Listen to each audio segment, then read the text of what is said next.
மேலும் தொழிலாளர்களுக்கு ஒருங்கிணைந்த குடியிருப்பு மற்றும் தங்குமிடம் அமைத்தல், பின்னலாடை MSME தொழில் நிறுவனங்களுக்கு மின்சார கட்டண சலுகை வழங்குதல், இவை அனைத்தும் உடனடியாக நிறைவேற்றி தருமாறு திருப்பூர் மக்களின் சார்பாக மாண்புமிகு தமிழக முதல்வர் அவர்களை கேட்டுக்கொள்கிறேன்.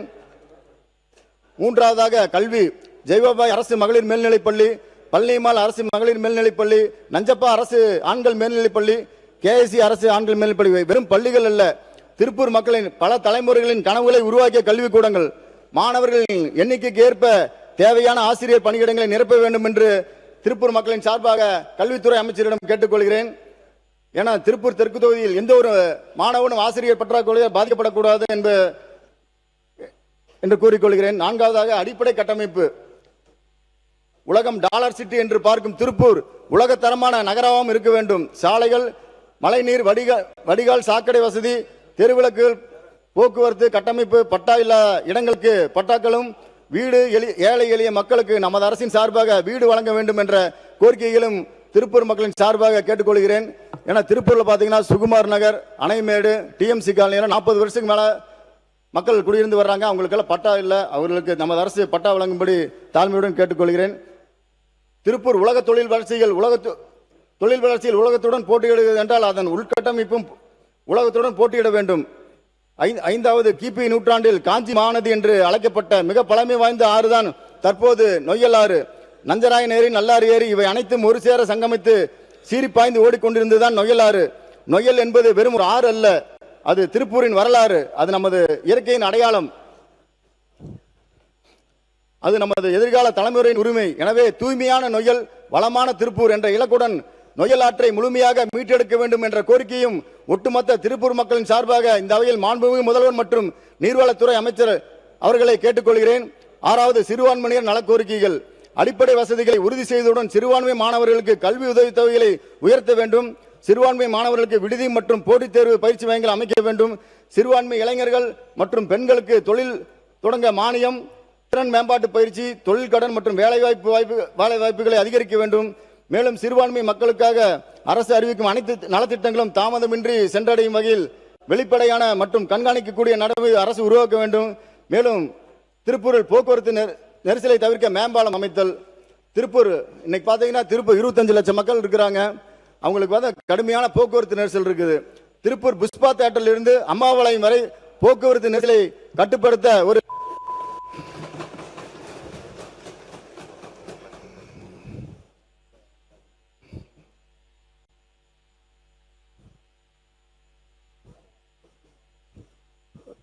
திருப்பூர் புஷ்பா தியேட்டரில் இருந்து அம்மாபாளையம் வரை போக்குவரத்து நெரிசலை கட்டுப்படுத்த வேண்டும் என்று ஒரு மிகப்பெரிய மேம்பாலத்தை அமைத்து தர வேண்டும் என்று திருப்பூர் மக்களின் சார்பாக மாண்புமிகு முதலமைச்சர் அண்ணன் அவர்களிடத்திலே கேட்டுக்கொள்கிறேன். 8வது 420 சாய ஆலைகள் மூலம் 13 கோடி லிட்டர் மறுசுழற்சி ஜெட்டல்டி செய்து வரும் நிறுவனங்களுக்கு 203 கோடி வட்டியில்லா கடனை மானியமாக மாற்றி வழங்குமாறு கேட்டுக்கொள்கிறோம். 100% ஜெட்டல்டி செய்தால் வட்டியில்லா கடனை மானியமாக மாற்றி தருவதாக அறிவிக்கப்பட்டுள்ளது. இப்ப நிறுவனங்கள் ஜெட்டல்டி செய்து வருகின்றன. கடந்த ஆட்சிகளில் அவர்களது நீண்ட நாள் கோரிக்கை நிறைவேற்றப்படவில்லை. எனவே நமது அரசு 203 கோடி வட்டியில்லா கடனை மானியமாக மாற்றி அறிவித்தால் அரசிடம் உள்ள சொத்து பத்திரங்கள் அவர்களுக்கு திரும்ப கிடைக்கும். அதனை வைத்து அவர்கள் சோலார் மின்சார அமைப்பையும் சுத்திகரிப்பு நிலையத்தில் நவீன கருவிகளை அமைக்க முடியும். எனவே நமது ஆட்சியில் இதை செய்து தருமாறு தாழ்மையுடன் கேட்டுக்கொள்கிறேன். திருப்பூர் மக்களும் அதை வேண்டுகோளாக கேட்கின்றனர். மாண்புமிகு பேரவைத் தலைவர் அவர்களே, இப்போது ஒரு முக்கியமான விஷயத்தை இந்த அவையில் பதிவு செய்ய விரும்புகிறேன்.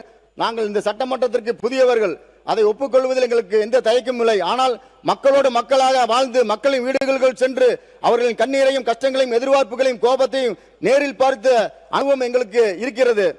இந்த அனுபவத்தை எந்த புத்தகத்திலும் கற்றுக்கொள்ள முடியாது. களப்பணியால் மட்டுமே மக்களிடம் சென்று கற்றுக்கொள்ள முடியும்.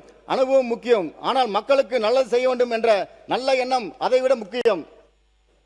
ஒரு நல்ல திட்டத்தை உருவாக்குவதற்கு முன் அதிகார அனுபவம் தேவைப்படலாம். ஆனால் மக்களின் கண்ணீரை துடைக்க, மக்களின் பிரச்சனையை தீர்க்க ஒரு நல்ல மனம் இருந்தால் போதும். அதுதான் எங்கள் தலைவர் அண்ணன் விஜய் அவர்கள் எங்கள் கற்றுக் கொடுத்த அரசியல்.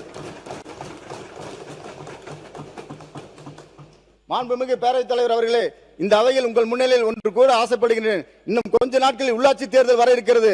அந்த தேர்தலில் கொங்கு மண்டலத்தில் ஒரு மாவட்டத்தில் கூட இரட்டை இலக்கத்தில் வார்டுகளை நீங்கள் ஜெயிக்க முடியாது என்று எதிர்க்கட்சிகளுக்கு சவால் விட்டு கூறுகிறேன். காரணம், இன்ஸ்டாகிராமில் அல்ல, மக்கள் எங்கள் மீது வைத்துள்ள நம்பிக்கை. மக்களுக்காக நாங்கள் வைத்திருக்கும் நலத்திட்டங்களும் பேசும் திராணி இருந்தால் நீங்கள் உங்கள் வீரத்தை அதில் காட்டுங்கள். எங்களை பற்றி பல்வேறு காலங்களில் பல்வேறு அவதூறுகள் பரப்பப்பட்டிருக்கின்றன. ஆனால் எங்களுக்கும் எங்கள் தலைவர் தளபதி அவர்களுக்கும் இடையே இருக்கும் நம்பிக்கையின் ஆழம் எங்களுக்கு தெரியும். எங்கள் உறவின் வலிமை எங்களுக்கு தெரியும். எங்கள் பயணத்தின் உண்மை எங்களுக்கு தெரியும். அதனால் அவதூறுகள் எங்கள் பயணத்தை நிறுத்தாது, மாறாக அது எங்களை இன்னும் வேகமாக மக்களிடம் கொண்டு செல்லும் என்று கூறிக்கொள்கிறேன். மேலும் இந்த அவையில் நான் எந்த கட்சியிலும் தனிப்பட்ட முறையில் குற்றச்சாட்டு விரும்பவில்லை. என்றால் கடந்த காலங்களில் ஏற்பட்ட குறைகள், நிறைவேறாத எதிர்பார்ப்புகள், தீர்க்கப்படாத பிரச்சனைகள், இவற்றுக்கான மாற்றத்தையே மக்கள் எங்களிடம் எதிர்பார்த்து எங்களை இங்கே அனுப்பியிருக்கிறார்கள். அந்த நம்பிக்கையை நாங்கள் ஒருபோதும் வீணாக்க மாட்டோம். நாளை அவர்களிடமிருந்து நாங்கள் ஏமாந்தோம் என்று எங்களை பற்றி மக்கள் சொல்லக்கூடாது. அவர்களை நம்புவது சரிதான் என்று மக்கள் சொல்லும் அளவிற்கு நாங்கள் பணியாற்றுவோம். அதுதான் எங்கள் இலக்கு என்று நேரத்தை தெரிவித்துக் கொள்கிறேன். உங்களை குறை சொல்லி எங்களுக்கு ஒன்றும் கிடைக்கப் போவதில்லை. ஏனென்றால் எங்களுக்கு நாகரிகமான அரசியல் என்பது நன்றாகவே தெரியும். ஆனால் மக்களுக்கு எதிராக தவறு எங்க நடந்தாலும் அதை நிச்சயமாக தட்டி கேட்போம். நல்லது நடந்தால் பாராட்டுவோம் என்று இந்த நேரத்தில் தெரிவித்துக் கொள்கிறேன். தமிழ்நாட்டில் எதிர்காலம் பற்றி நான் ஒரு கனவு காண்கிறேன். தமிழ்நாடு வெற்றி கனவு விஷன் 2040 என்ற முழக்கத்தோடு மக்களுக்கான வெற்றி பயணத்தை மாண்புமிகு தமிழக முதல்வர் அண்ணன் விஜய் அவர்கள் ஆணைக்கிணங்க மாண்புமிகு நீர்வளத்துறை அமைச்சர் அண்ணன் ஆனந்தன் அவர்கள் வழிகாட்டுதலோடு தமிழ்நாட்டை இந்தியாவின் தலை சிறந்த மாநிலமாக மாற்றிட பல நல்ல திட்டங்களை என் தொகுதி என் மக்கள் என் பொறுப்பு என்ற முழக்கத்தோடு திருப்பூரில் இருந்து தொடங்க உள்ளேன். இது ஒரு அரசியல் வாசகம் அல்ல, இது என் வாழ்நாள் உறுதிமொழி. மாண்புமிகு பேரவைத் தலைவர் அவர்களே,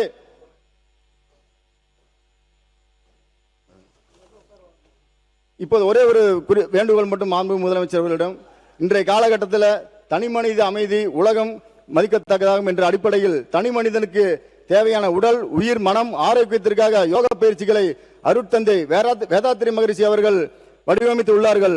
இன்றைய காலகட்டத்தில் இளைஞர்களுக்கு தேவையான செயல்பாடு திறன், அறிவியல் மேம்பாடு, ஒழுக்கம் பழக்கம், கல்வி மேம்பாடு போன்றவற்றிற்காக அருட்தந்தை வேதாத்திரி மகரிஷி அவர்கள் காயகல்ப கலை என்னும் சித்தர்களுடைய பயிற்சியை வடிவமைத்துள்ளார்கள்.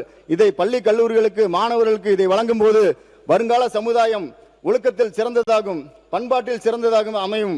இதற்கு தமிழக அரசு பள்ளி கல்லூரிகளுக்கு இந்த யோக பயிற்சிகளை தினமும் காலை முதல் வகுப்பிலே 30 நிமிடம் வழங்குமாறு அனுமதி அளிக்குமாறு மாண்புமிகு முதலமைச்சரை கேட்டுக்கொள்கிறேன்.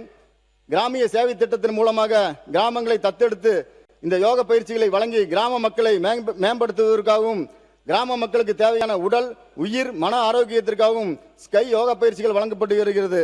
இன்றைய காலகட்டத்தில் தனி மனித ஒழுங்கு தான் சமுதாயத்தை வளமாக்கும் என்கின்ற நமது முதல்வர் அவர்களின் முயற்சி எடுத்து வருகிறார்கள். அந்த வகையில் ஸ்கை யோகா பயிற்சிகள் முழு பலன் அளிக்கும் என்று இந்த நேரத்தில் தெரிவித்துக் கொண்டு